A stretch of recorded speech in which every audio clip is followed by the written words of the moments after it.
माझे नाव प्रथमेश मल्लाप्पा दळवी.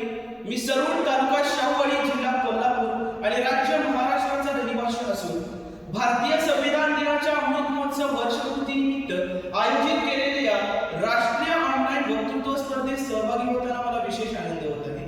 मी आज सुशिक्षित तरुण पिढीसमोरील आव्हाने व उपाययोजना या विषयावर बोलण्याकरिता आपणासमोर उभा आहे. मित्रांनो, खरं तर हा विषय अत्यंत संवेदनशील आणि तितकाच महत्त्वाचा आहे. कारण आजच्या तरुण पिढीसमोरील नेमकी आव्हाने कोणती आहेत आणि त्या आव्हानांवर मात करण्याकरिता कोणते उपाय राबवले पाहिजेत याचा विचारमंथन होणं ही काळाची गरज आहे. खरं तर युवक या शब्दाचा हिंदीत अर्थ पाहिला तर जवान असा होतो. मग जवान म्हणजे काय? जवान सागर से टकराता है उसे तूफान कहते हैं, सागर से टकराता है उसे तूफान कहते हैं और तूफान से टकराता है उसे जवान कहते हैं, तूफान से टकराता है उसे जवान कहते हैं. खरं तर तारुण्य म्हणजे काय याचा जर का आपण विचार केला तर आपल्या असं लक्षात येतं की तारुण्य म्हणजे लाथ मारून तिथं पाणी काढील असा दुर्दम्य आशावाद बाळगण्याचं वय म्हणजे तारुण्य असतं. तारुण्य म्हणजे मोठी स्वप्न तीही जागेपणी बघत त्या स्वप्नांचा पाठलाग करणे आणि त्या स्वप्नांचा पाठलाग करण्याची क्षमता ज्याच्यामध्ये असते ना, खरं तर त्याला तरुण म्हणावे. खरं तर तारुण्याला वय असतं का? तर तारुण्याला वयाचं बंधन नसावं. कारण ज्याचं मन, ज्याची दिशा आणि ज्याचं ध्येय अगदी हिरवंगार आणि ताजं टवटवीत असतं ना, खरं तर त्याला तरुण म्हणावे. म्हणूनच स्वामी विवेकानंद म्हणतात की युवक असावा असा की जो सिंहासारखा निर्भय आहे, ध्येय ज्याचे उच्च आहे, सत्य ज्याचा ईश्वर आहे, गुरुजनांचा आदर आहे आणि पालकांवरती श्रद्धा आहे, तोच खरा युवक म्हणजे या भारत मातेचा सुपुत्र.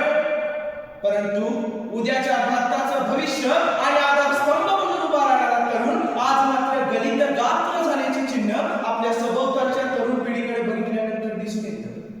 म्हणूनच विचार मंचाला सुद्धा हा ऐरणीवर आलेला प्रश्न चर्चेत घ्यावासा वाटला की सुशिक्षित तरुण पिढीसमोरील आव्हाने आणि उपाययोजना.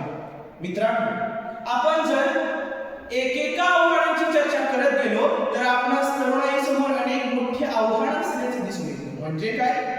तर आपल्या तरुणांना ध्येयाचा पाठलाग करण्याकरिता चांगलं शिक्षण मिळालं पाहिजे, त्यांचं आरोग्य चांगलं असलं पाहिजे आणि याशिवाय आपल्या तरुणांच्या मनामध्ये देशप्रेमाची आणि समाजशीलतेची भावना निर्माण झाली पाहिजे आणि इतरांचा आदर करण्याचं मोठेपण त्यांच्या हृदयामध्ये आलं पाहिजे. आणि हीच योग्य दिशा तरुणाईची असताना देखील आमचा आजचा तरुण हा भरकटल्यासारखं वागताना दिसून येतो.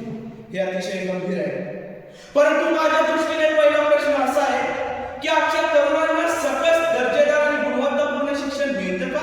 तर याचं उत्तर सुद्धा नाही अशा शब्दात द्यावं लागेल असंच सभोवताली पाहिल्यानंतर दिसून येतं. त्यामुळे आजच्या तरुणांसमोर त्यांना चांगलं शिक्षण मिळणं हे देखील एक आव्हानच असल्याचं दिसून येतं. कारण आजचा शिक्षण क्षेत्रातला सरकारचा जो काही हस्तक्षेप होता तो आता जवळजवळ ढासळत चाललेला दिसून येतो आणि शिक्षण क्षेत्र हे खाजगी क्षेत्राच्या अधीन जात असल्यामुळे शिक्षित तरुणांना उच्च शिक्षित होण्याकरिता आणि संशोधनाकडे वळण्याकरिता अनेक मोठी आव्हाने निर्माण होत आहेत.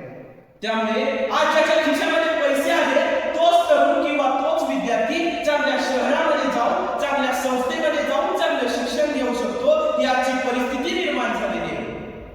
अहो, निश्चितपणे शिक्षण देणं ही सरकारची जबाबदारी असताना देखील यामध्ये धनिकांच्या मुलांना मात्र प्राधान्य दिलं जातं आणि आमची ग्रामीण भागातली साधी मुलं कुठल्या तरी एखाद्या कामचलाऊ कोर्सला प्रवेश घेतात आणि आपल्या पोटाची टीचवर खैरी भरण्याकरिता प्रयत्न करतात. ही कुठेतरी विषमतेला खतपाणी घालणारी गोष्ट आहे असं मला वाटतं. त्यामुळे आज या भारतातल्या तरुणांसमोर त्यांना चांगलं आणि उत्तम प्रतीचं शिक्षण मिळणं हे देखील एक आव्हानच असल्याचं दिसून येतं.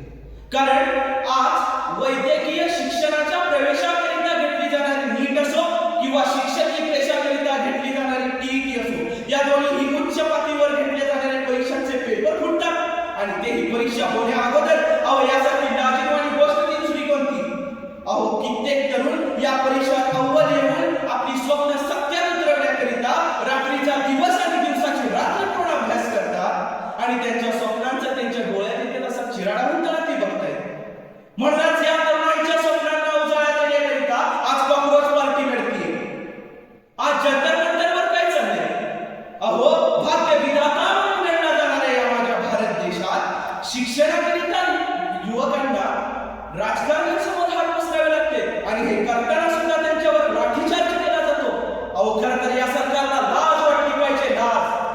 आज जंतर-मंतरवर माझ्यासारख्या विद्यार्थी मित्र मैत्रिणींच्या अंगावर ज्यावेळी पोलिसांच्या काट्या फुटताना मी बघितल्यानं माझं काळीज अक्षरशः तुटून आणि फुटून गेलं. अहो माझ्याच वयाच्या विद्यार्थिनींचे पाय रक्तबंबाळ झालेले मी बघितले आणि पोलिसांच्या दांडुक्याला ज्यावेळी खेळ ठेवलेले मी बघितले आणि हे सगळे केंद्र सरकारचे पोलीस कर्मचारी ज्यावेळी त्यांना गुराढोरासारखं वागताना मी बघितलं ना त्यावेळी माझ्या डोळ्यात दुःख मी तुम्हाला काय सांगणार. म्हणूनच हे राजकारणी आमचं इथलं ऐकत नाही, आमची राजकीय व्यवस्था आमच्या भावना ऐकून घेत नाही. अहो आमच्याच मताचा वापर करून आणि तरुण पोरापोरींचा वापर करून सत्तेवर आलेले हे सत्ताधीश ज्यावेळी आमच्या भावना ऐकून घेत नाहीत ना त्यावेळी हे समजून आणि उमजून येतं की हे राजकारणी सुद्धा आमच्या समोरचं एक मोठं आव्हान आहे. आपला भारत देश हा जगात संस्कृतीकरिता ओळखला जातो. आपल्या भारत देशात समानता आणि बंधुभाव जोपासला जातो. हे सत्य की असत्य? म्हणूनच राष्ट्रसंत तुकडोजी महाराज म्हणतात की या भारतात बंधुभाव नित्य वसुदे, की या भारतात बंधुभाव नित्य वसुदे, देवरची असा देवरची असा दे. आज या जंतर मंतरवरच्या आंदोलनाने एकच सिद्ध केलंय की या सरकारने आमच्या भावना ऐकल्या पाहिजेत आणि त्या ऐकत नसतील तर आपल्या तरुणांनी एकसंध होऊन एक संघटित शक्ती दाखवून या सरकारवर दबाव आणला पाहिजे याकरिता की आम्हाला सगळं चांगलं दर्जेदार आणि गुणवत्तापूर्ण शिक्षण मिळालं पाहिजे. आज शिक्षण क्षेत्रानंतर आणखी एक महत्त्वाचा मुद्दा तो म्हणजे आजची तरुण पिढी ही व्यसनांच्या विचारात गुंतलेली आणि व्यसनाधीन झालेली आहे. त्यामुळे हे देखील तरुणाई समोरचं एक मोठं आव्हानच असलेलं दिसून येतं. कारण खऱ्या अर्थानं आजच्या तरुणांनी चांगल्या पुस्तकांशी मैत्री करावी, त्यांनी चांगल्या विचारांशी मैत्री करावी असं असताना देखील आमचा आजचा तरुण मात्र आज व्यसनांच्या विचारात गुंतलेला दिसून येतो. अहो कुठल्या तरी एखाद्या साध्या गावखेड्यामध्ये टपरीवर खर्रा मावा मिळतो आणि कॉलेजच्या आणि शाळेच्या 200 मीटर अंतरावर गुटखाबंदीचा निर्णय असून सुद्धा सर्रास टप्प्यांवर पोलिसांच्या वरद असताना ज्यावेळी गुटखा विक्रीचं आणि खर्रा मावा विक्रीचं कार्य चालू असतं त्यावेळी जर का आपण सर्वेक्षण केलं की हे गुटखा आणि खर्रा मावा खाणारे कोण आहे तर यामध्ये आपल्याला अधिकाधिक तरुणांची संख्या दिसून येते. अहो तरुणांचाच काय घेऊन बसलाय, ज्यांच्या ओठांवरती साधं डोळं मिसळून सुद्धा फुटलेलं नाही ना ती मुलं ज्यावेळी दारूच्या आणि बियरच्या ब्रँडची चर्चा करत कुठल्या तरी टपरीवर बिड्या आणि सिगारेट फुंकत बसलेले असतात ना त्यावेळी हे दृश्य पाहून खरं तर मनाला खंत वाटते. मग यावर उपाय काय करावा लागेल? पोलिसांनी आपल्या खात्याला सामाजिक सेवा दिल्या पाहिजे आणि या तरुणांचं प्रबोधन केलं पाहिजे. त्यांना या व्यसनांच्या विचारातून बाहेर काढले पाहिजे आणि या कार्यामध्ये आपणही सहभागी झालो पाहिजे असं मला वाटतं. आजच्या तरुणांसमोर आणखीन एक ते म्हणजे बेरोजगारीचं मोठं आव्हान आहे आणि याला केवळ मी म्हणतोय म्हणून नव्हे तर याला सरकारच्या आव्हानांच्या आकडेवारीचा देखील तितकाच आधार आहे. कारण गेल्या काही वर्षात बेरोजगारीचा आकडा इतका वाढलेला आहे की तरुणांच्या हाताला काम नाही आणि कामाला योग्य ते दाम नाही, म्हणजेच हाताला काम आणि कामाला योग्य ते दाम नसल्यामुळे आजचा आमचा तरुण हा भरकटल्यासारखं वागताना दिसतो आणि वाईट कृत्य करताना दिसून येतो. कारण आज जो पूर्ण वेळ निवांत आहे आणि जो पूर्ण वेळ रिकाम आहे त्यालाच वाईट गोष्टी सुचतात. कारण ते म्हणतात ना की रिकाम वेळ म्हणजे सैतानाचं घर, अगदी त्याचप्रमाणे आमचा आजचा तरुण हा वाईट लोकांच्या संगतीत राहून वाईट कृत्य करताना दिसून येतो. त्यामुळे हे देखील तरुणाई समोरचं एक मोठं आणि आव्हानात्मक भाग असल्याचं आपल्याला दिसून येतं.